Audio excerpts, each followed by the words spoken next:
Yeah, we just last week talked a little bit about ourselves and just our love for college football, and we're just going to pick up right where we left off last week and do a little championship weekend recap. So, Beck, why don't you give me a couple thoughts from the weekend games? Yeah, so just to started off my Friday by watching the American and Mountain West to see how those ended up and watched Genty get even closer to that all-time rushing mark when getting Boise to the playoffs and Yep. a 3 seed, which you could have I don't think anyone was betting on that in preseason that the non-power 4 team would end up with a bye, much less a 3 seed. Yep. And then as we went through it, Arizona State. I was highly impressed by Arizona State. As if you listened last week, I had Iowa State winning this game because I thought they had more experience in a game like this, and Arizona State just spat in all of that. Scatterboo is maybe the closest thing to Genty that I've seen since Genty. So Yeah, another absolutely. beast.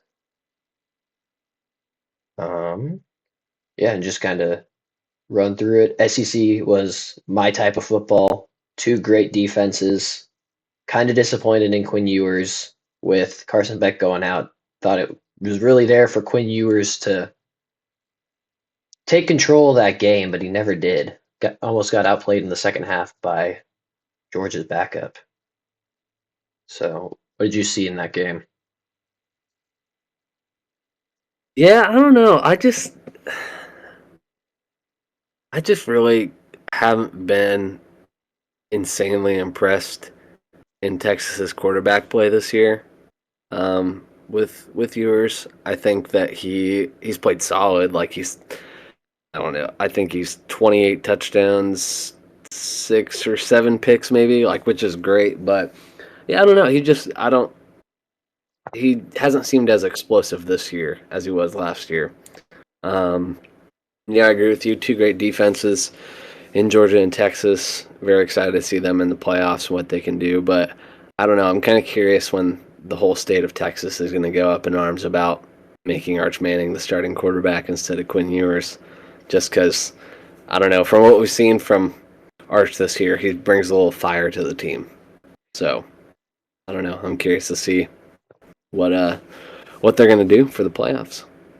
Yeah, so I would agree with that, but it's also crazy if you look at the stats. Like they put Texas was able to put up almost 400 yards of total offense on the great Texas defense. They just could not get in the end zone, and their 3 turnovers Yep. was probably the difference in the game. Yep. Also, Quinn Ewers threw for 350 yards, so it's hard to argue that he played poorly. But Yeah.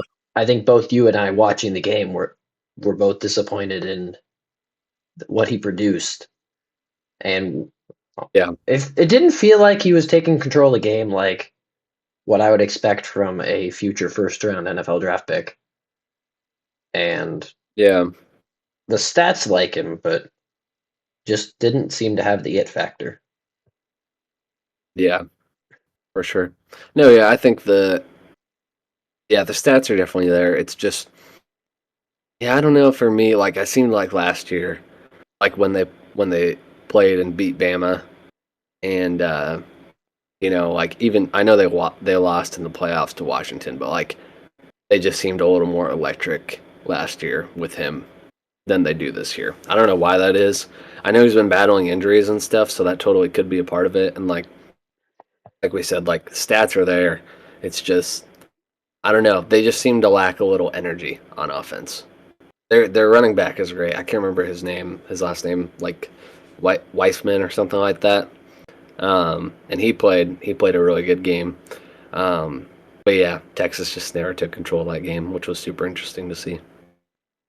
Yeah, and came back to bite him where the injured Carson Beck comes into the game and hands the ball off for the win, which is Yep. crazy. But I know.